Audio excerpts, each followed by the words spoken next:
চলে এসেছি বন্ধুরা আমার সোনার সংসার রান্নাঘরে। দেখো আমি এখানে সাদা জিরে ফোড়ন দিয়ে পনিরের টুকরোগুলোকে গরম করা তেলে একে একে পনিরের টুকরো দিয়ে স্বাদ মতন নুন, হলুদ, কাশ্মীরি লঙ্কার গুঁড়ো, জিরে গুঁড়ো দিয়ে ভালো করে নাড়াচাড়া করে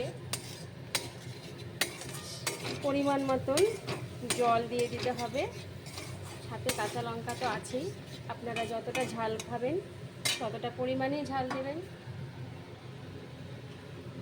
এখন পরিমাণ মতন জল দিয়ে নাড়াচাড়া করে সামান্য জল দিতে হবে, বেশি জল না।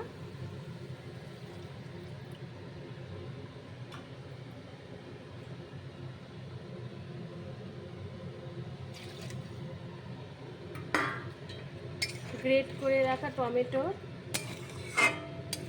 সেটা দিয়ে ভালো করে মশলাটাকে কষিয়ে নিয়ে তারপর আমি এখানে জল দিয়ে এখন কিছুক্ষণ রেখে তারপর এটা নামিয়ে নেব। উপর থেকে গরম মশলা দিব আর ঘি দিব। পনির নিরামিষের দিনে গরম ভাতে ভালো লাগে। আজ নিরামিষ, তাই পনিরের তরকারি। এর মধ্যে ঘি গরম মশলা দিয়ে নাড়াচাড়া করে নামিয়ে দিতে হবে।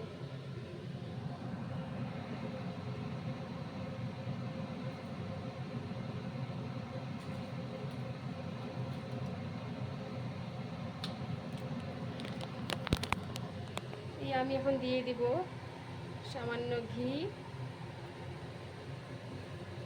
আর দিতে হবে গরম মশলা। এই আমার গরম মশলা, এখন পরিমাণ মতন গরম মশলা দিয়ে দিতে হবে। নাড়াচাড়া করে নামিয়ে দিতে হবে। গরম গরম পনির। বাচ্চারা খেতে ভীষণ ভালোবাসে এই পনির।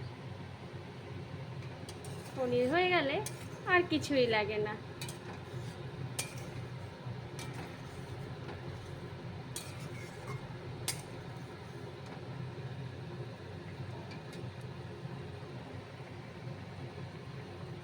নিরামিষ ঘি পনির স্বাদে সুস্বাদু।